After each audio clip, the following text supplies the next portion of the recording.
Be grateful. Everything you want will come to you. In Stoic Men Tribe, today we're tapping into a powerful truth, a moment of inner strength, sharp clarity, and timeless wisdom. Don't skip any part of this video. Share your thoughts in the comment. Please do us a favor by hitting the subscribe button, like and turn on notifications so you never miss an update. Let's break it down in a world addicted to movement, where speed is mistaken for progress and noise is often confused with meaning. There lies a forgotten principle, one that doesn't scream for attention, one that doesn't clamor in headlines or algorithms, but instead whispers, softly, persistently, beneath the surface of all things. It is the principle of gratitude, not as politeness, not as performance, but as a profound orientation of the soul. We live in a time where most people are sprinting through their days, driven by a gnawing sense of not enough. Not enough money, not enough time, not enough recognition, progress, or certainty. So we reach, we grasp, we chase, always scanning the horizon for what's next, rarely anchoring ourselves in what already is. But gratitude, when truly practiced, not recited, breaks that cycle. It interrupts the anxious loop of lack and returns you to the richness of the present moment.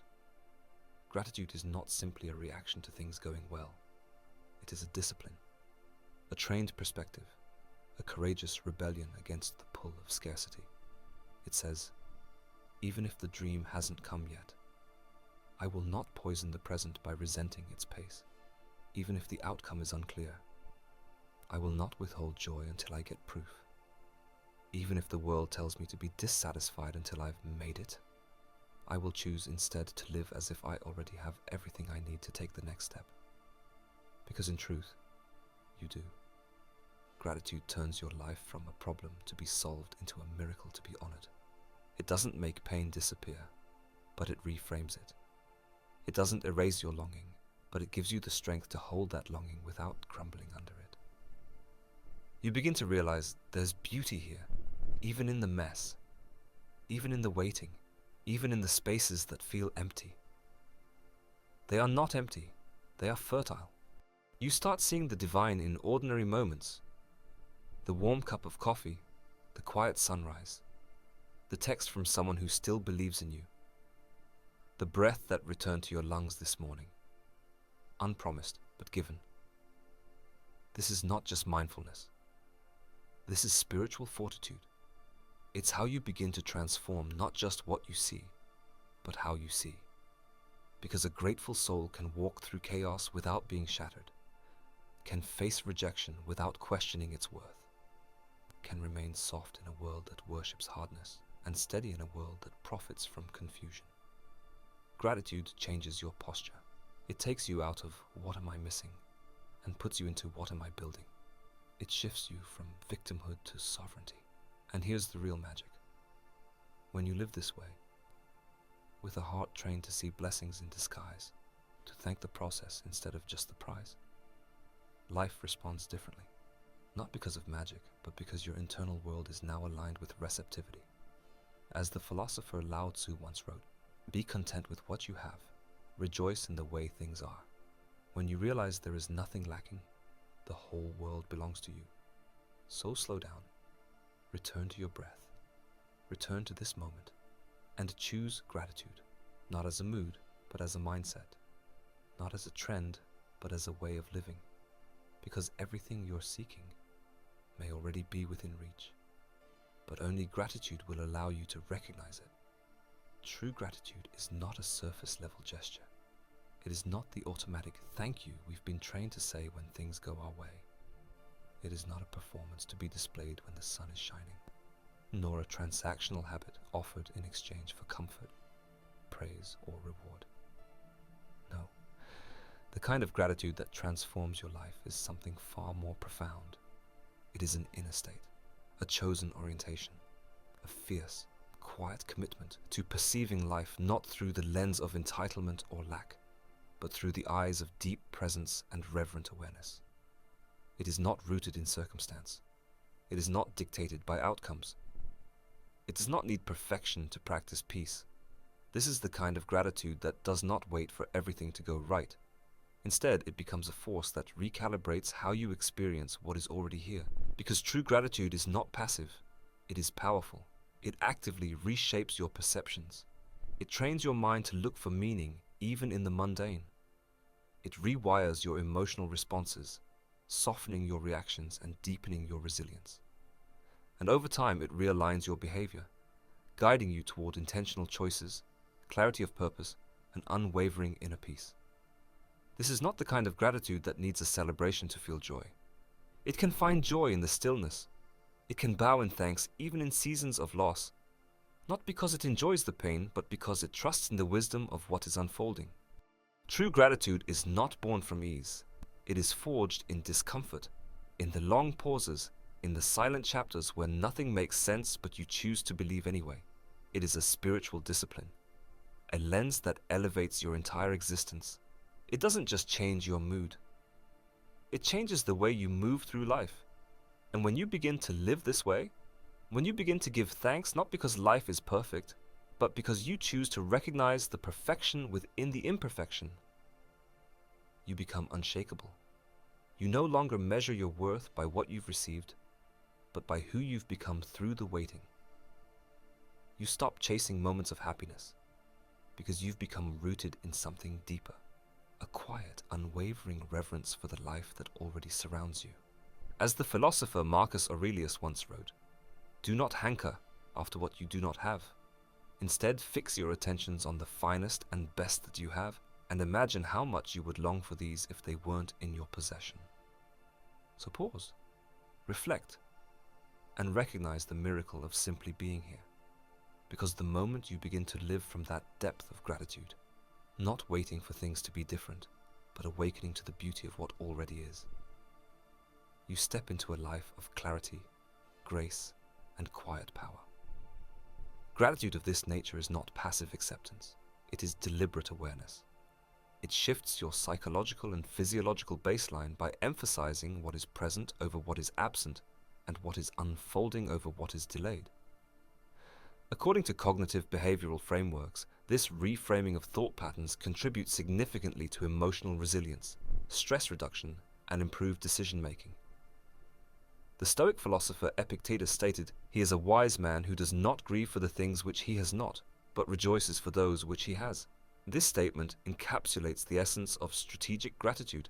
It is an intentional discipline that does not deny reality, but rather responds to it with composure and appreciation.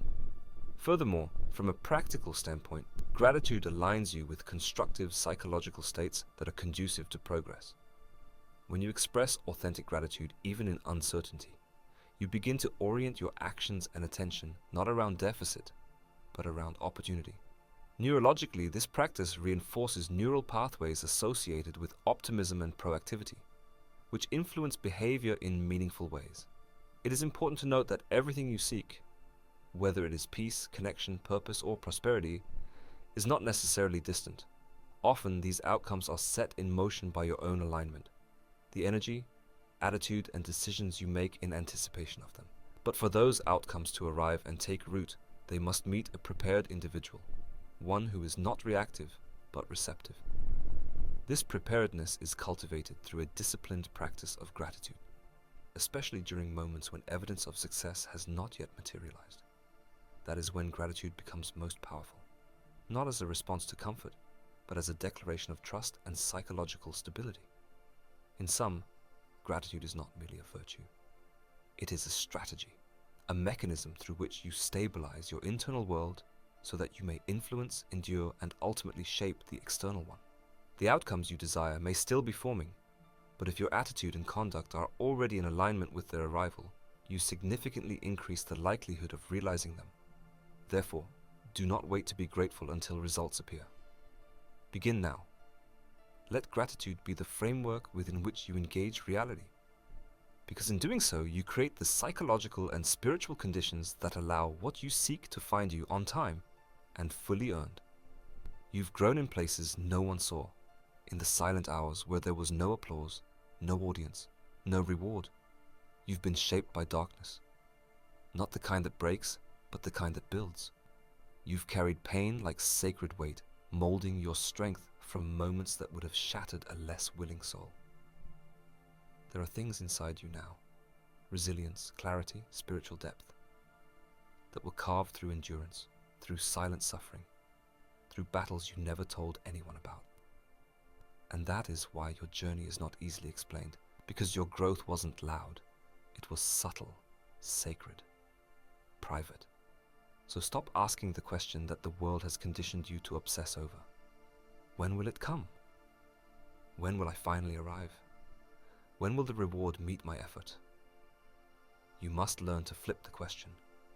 Start saying, thank you that it is already on its way. Thank you that what is meant for me is making its way toward me, with divine timing, not my impatience. Impatience, it's alignment, because when you begin to live in the vibration of thankfulness, even in the absence of proof, you send a message to the universe that you are ready. You are not begging, you are not doubting, you are not questioning your worth or panicking over the timeline. You are calm, centered, aligned. Because gratitude is more than a feeling. It's a signal, a frequency, a declaration that says, I trust life. I trust the delay. I trust myself. Gratitude is a daily decision to see what's already present, to recognize the small wins, to give thanks for breath, for growth, for the strength to endure. When you shift into gratitude, you shift your reality. It changes your mind, rewiring it from scarcity to sufficiency. It changes your emotional state, lifting your energy from anxiety to anticipation. It changes your posture from chasing what's missing to nurturing what's unfolding. It changes your perception, allowing you to notice opportunities that fear would have blurred out. Because here's a spiritual law no one can escape. What you focus on expands. If you focus on what you lack, your world will shrink around that void. If you focus on what's missing, you'll always feel behind. If you focus on fear, every shadow will look like a threat. But if you focus on gratitude, even before the outcome, even in the waiting, you send out a signal that you already live in abundance. You magnetize clarity, you attract peace. You walk with a steadiness that no storm can unsettle. You no longer live in a state of craving. You live in a state of becoming. You understand that everything truly good takes time, and more importantly, it takes alignment. And gratitude is the bridge between desire and manifestation, between wishing and receiving, between chaos and calm. Look around you. You have more than you think. You've overcome more than you admit. You've become more than you were. And if you keep choosing gratitude, not as a reaction, but as a foundation, you'll begin to see abundance where others see lack. You'll see preparation in the delay. You'll see purpose in the detours. As the Roman philosopher Seneca once wrote, true happiness is to enjoy the present without anxious dependence upon the future. Not to amuse ourselves with hopes and fears, but to rest satisfied with what we have. So rest. Not in passivity, but in peaceful expectancy. Be grateful. Not because you've already received, but because you know you're becoming the person who's ready to receive. And that knowing changes everything. Not because of luck, not because of chance, and certainly not because of magic, but because you finally stopped resisting. You stopped gripping the steering wheel with white knuckles, trying to control every twist in the road. You stopped questioning every delay as a denial. You stopped thinking life was punishing you when, in truth, it was preparing you. You finally softened, not in weakness, but in wisdom. You began to understand that resistance doesn't bring blessings faster, control doesn't create peace, and chasing doesn't bring what is meant for you any closer. You finally learned how to receive, not with desperation, not with fear, not with the energy of, why hasn't it happened yet? But with the quiet confidence of someone who knows, what is for me is already moving toward me, and what is not for me will fall away. no matter how tightly I try to hold it. This is the beginning of real gratitude, the kind that transforms, the kind that matures your soul and deepens your presence, the kind that says, even though this is not yet where I want to be, I trust that this season has meaning. I trust that I am being molded, not punished. Be grateful, not just for what feels good, but for what shaped you. Be grateful for the people who walked away. Their absence carved space for solitude, for reflection, for self-respect. They taught you what loyalty looks like by not being it. They forced you to find validation in your own reflection. Be grateful for the doors that slammed shut. Not every opportunity was meant to be yours. Not every open door leads to peace. Some of the best redirections in your life were disguised as disappointments. And only now, looking back, do you see that a no was actually divine protection. Be grateful for the betrayals. Not because they were fair, but because they revealed who was never worthy of your trust. They sharpened your discernment. They taught you the difference between charisma and character. Be grateful for the setbacks. They did not stop you. They slowed you down long enough to grow your roots deeper. They gave you grit. They forged your patience. They taught you the value of persistence when progress was invisible. Gratitude, when practiced deeply, doesn't wait for circumstances to align. It creates alignment. It doesn't require perfect clarity. It cultivates clarity. It doesn't need proof to believe. It breathes faith into the unseen. And when you live in that posture, you stop fighting what's leaving. You stop panicking over what hasn't arrived. You stop comparing your journey to timelines that were never yours. You begin to trust, to breathe, to open. And that's when life begins to open back to you. As Lao Tzu once said, when you realize nothing is lacking, the whole world belongs to you. So rejoice. Even in this moment, even in this imperfect, unfinished, evolving place, because you're becoming, you're preparing, you're aligning, and that is more than enough. Be grateful for the quiet days, the ones with no breakthroughs, no applause, no bright moments to post about. Those are the days when your soul gets to breathe, when healing happens beneath the surface, slow and unseen, when clarity drips into your spirit like morning dew, silently forming the foundation for your next rise. Be grateful for the small wins, not because they're loud, but because they're real. They are not the peaks of mountains, but the steps up their side. They are signs that you are still moving, still becoming, still choosing yourself in the smallest of moments. And if you can celebrate what's small, you're already preparing yourself to carry what's big. But above all, be grateful before it happens. Not after the breakthrough, not after the recognition, not after the vision becomes tangible. Now be grateful in the waiting, in the tension, in the uncertainty. Because when you practice gratitude before the reward, you show life that your faith is not conditional, that your energy is not shaped by circumstances but by conviction. That is the vibration of someone who has already won. Because they no longer need proof to believe. They are not chasing. They are attracting. They are not striving from scarcity. They are moving from overflow. Because they already see the value in this moment. Not because it's perfect, but because it's purposeful. The world will try to convince you otherwise. It will sell you urgency wrapped in glitter. It will flood your mind with the lie that you're falling behind. That everyone else is doing better, moving faster, becoming more. It will whisper that you're missing out. Unless you hurry, unless you chase, unless you abandon your peace. But gratitude is your quiet rebellion.